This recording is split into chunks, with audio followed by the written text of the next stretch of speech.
Здравствуйте, в эфире обзор чрезвычайных происшествий, в студии Юрий Осипов.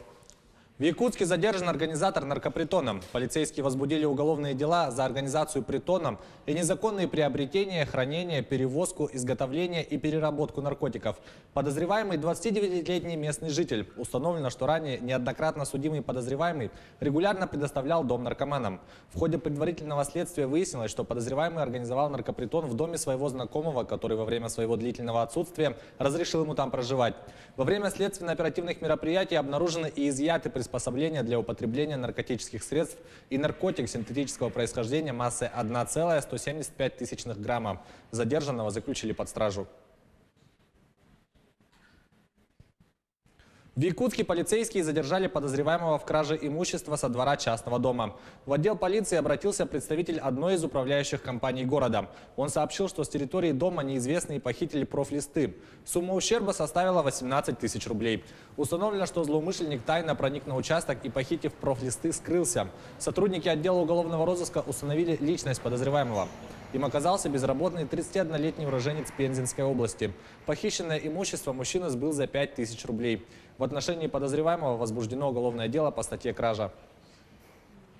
В Покровске произошел пожар в двухэтажном общежитии. Из здания эвакуировали 20 человек, в том числе 3 детей. На момент прибытия пожарного подразделения коридор здания был охвачен дымом, горела одна из комнат 2-го этажа. Из здания были оперативно эвакуированы 20 человек, в том числе 3 детей. Погибших, пострадавших нет. Предположительная причина возгорания – неосторожное обращение с огнем. Сумма и ущерб виновный устанавливаются, рассказали в Государственной противопожарной службе Якутии. В ликвидации пожара участвовали 19 человек личного состава и 7 единиц техники, отметили в ведомстве. Подрядчик нанес бюджету Нюрбы ущерб более 4 миллионов рублей. Уголовное дело возбуждено по статье «Превышение должностных полномочий с причинением тяжких последствий». В октябре 2013 года между администрацией Нюрбы и ООО «Атлант» был заключен муниципальный контракт на сумму 11,5 миллионов рублей на строительство внешнего электроснабжения, 400 участков под жилые дома. В ноябре 2013 года администрация города заключила с коммерческой организацией второй муниципальный контракт на сумму свыше 4 миллионов 200 тысяч рублей на строительство внешнего электроснабжения. В декабре 2013 года администрация города Нюрба подписала представленные подрядчиком акты выполненных работ. На основании данных документов компания «Атлант» получила бюджетные средства в полном объеме. Проверка правоохранительных органов установила, что работы, указанные в отчетных документах, выполнены частично. Работы по муниципальному контракту от ноября 2013 года не выполнены в полном объеме. Денежные средства на сумму свыше 4 миллионов рублей в бюджет Нюрбы до сих пор не возвращены. Расследование продолжается, отмечает Следком Якутии. В Якутске пенсионерка выразила благодарность участковому уполномоченному полиции. Жительница Якутска Анна Данилова обнаружила пропажу кошелька. В тот день пенсионерка сняла со счета 11 тысяч рублей. Также в кошельке находились все банковские карты семьи, транспортные, социальные карты и золотое украшение. Пожилая женщина предприняла самостоятельные поиски, прошлась по всем местам, где находилась в тот день, но они не увенчались успехом. На следующий день она обратилась в отдел полиции. Ее заявление было передано участковому уполномоченному лейтенанту полиции Александру Оськину, который незамедлительно начал проверку. Полицейский произвел обход всего маршрута Анны Григорьевны, опрашивая всех возможных очевидцев. Личный сыск полицейского привел к должному результату. Кошелек был обнаружен под прилавком одного из магазинов, в который накануне заходила пенсионерка. Взяли у меня заявление, тут же очень быстро, четко, все вот по делу, как-то оперативно, потому что он поехал и буквально в течение часа мне позвонил, что кошелек найден. И даже привез мне его на работу. Я была такая счастливая прям. Да, я очень благодарна Александру Александровичу. И хочу отметить, что я отметила для себя очень хорошее отношение к людям. Сотрудники управления уголовного розыска МВД Якутии поздравили с 8 марта вдову погибшего коллеги. Вот уже на протяжении нескольких лет в преддверии женского праздника стартует всероссийская акция МВД России. 8 марта в каждый дом, у которого главная цель – не забыть всех женщин, среди которых есть и такие, как Оксана Николаева, вдова оперуполномоченного уголовного розыска, погибшего при исполнении служебного долга.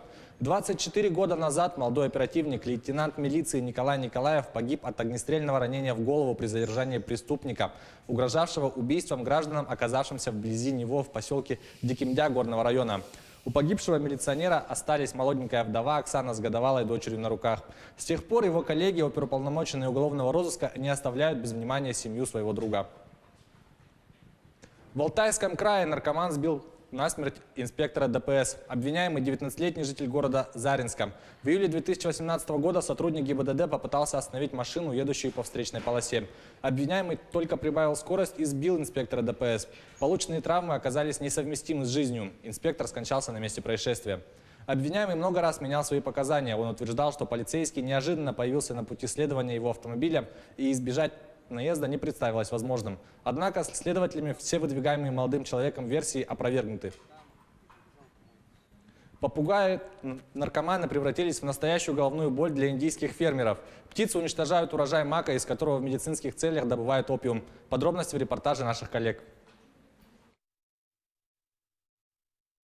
Неожиданная напасть обрушилась на индийских фермеров из провинции Мадхья-Прадеш. Местные попугаи пристрастились к опиуму и теперь совершают налеты на маковые поля. По словам фермеров, избавиться от птиц практически невозможно. Они пытаются добыть наркотик все время. Пугало не справляются, приходится дежурить и гонять надоедливых пернатых. Попугаи очень раздражают. Летают стаями и днем, и ночью, воруют урожай. Всей семьей приходится защищать поле. Мы взрываем петарды и пугаем их. В некоторых регионах Индии производство опиума вполне законно. Его используют в медицинских целях. Новая атака экстремистов в Афганистане. Боевики атаковали офис строительной компании в Джалалабаде. Погибли 16 человек, рассказывает Никита Конев. Экстремисты напали на офис строительной компании в Джалалабаде, на востоке Афганистана. По данным региональных властей, 16 человек погибли. 2 смертника привели в действие свои взрывные устройства у входа в здание, расположенное неподалеку от аэропорта. Следом 3 боевиков открыли огонь. Все они были убиты силами безопасности. Ни одна из экстремистских группировок пока не взяла на себя ответственность за случившееся. Джалалабад – столица провинции Нангархар, граничащей с Пакистаном. Она стала оплотом запрещенной группировки «Исламское государство» в Афганистане. Это была рубрика «Чрезвычайные происшествия». Берегите себя.